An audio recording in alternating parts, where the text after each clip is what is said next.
I tried to remove the negative thoughts from my mind. Instead, I decided to think about the path that was ahead of me. I knew we wouldn't be returning for a few days. Plans needed to be made quickly. There was a lot to do in such a short amount of time. Most importantly, we were driving away from our past and our present, and toward a future that was unknown. And in order for this to happen, I'd kidnapped her. That might not have been the best way forward, but it was necessary. Okay, even I had to admit that was also pretty fucked up. I removed one hand from the steering wheel to brush it back through my hair. After the events that occurred tonight, driving would be therapeutic for me. This ride would give me the opportunity to calm down in peace. In a messed up way, it was actually for the best that Raven was knocked out because the energy that coursed through me right now couldn't be controlled. I couldn't deal with her like this. I wouldn't be able to control my reactions to her. Weirdly enough, out of all the things that happened this evening, the most eerie one for me was driving down this road with Raven in the car, fleeing the scene of the destruction that we caused. It made me feel as if I'd slipped into the position she'd taken when she left town over 2 years ago. Shaking those memories and thoughts from my head, I tried to focus on everything that went wrong today. I'd certainly had no plans to murder a man when the day began. None of this was what I thought would happen. But the saying about how screwed up the best laid plans could become would definitely apply here. Things really didn't go wrong, though. But I did have to pivot in order to get what I wanted. What I wanted was to get revenge. What I got was blood on my hands, and an ex that I'd had no choice but to kidnap. But if I hadn't arrived at Raven's place when I did, the chances of her being in the back of that fucker's SUV were high. I'd fought him off and made sure he hadn't succeeded, and in the back of my mind, I knew I wasn't remotely innocent, and I would do it all again without shame.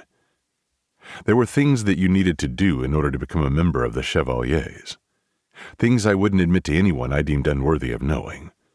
But I'd done them, because that was what was required of me. It was what I needed to do to get where I wanted to go, and that now put me on track to being one of the last people standing for the chairmanship of one of the most coveted branches of this organization in the world. I looked at Raven, slouched over with her head leaning against the window. She looked so peaceful in her sleep, and there was a small part of me that enjoyed watching her like this, as it brought back memories of when she would fall asleep while we were watching TV at her mother's place. However, this was just the calm before the storm. I knew that once she woke up and remembered what I'd done, all hell would be unleashed. I would have to deal with her wrath, and honestly, most of me wanted all of that fire and rage. There was a chance she'd never understand what I'd done, and that was something I was willing to live with. Kidnapping her was the best option I had to get us both out of this situation safely. Well, I suppose safely was a relative term given the state she was in. Deep down, I knew I should have some remorse for knocking her out, but I didn't. I was known for going above and beyond to achieve my goals, and this was no exception. It was also one of the qualities that made me a great chevalier, and worthy of competing for chairmanship.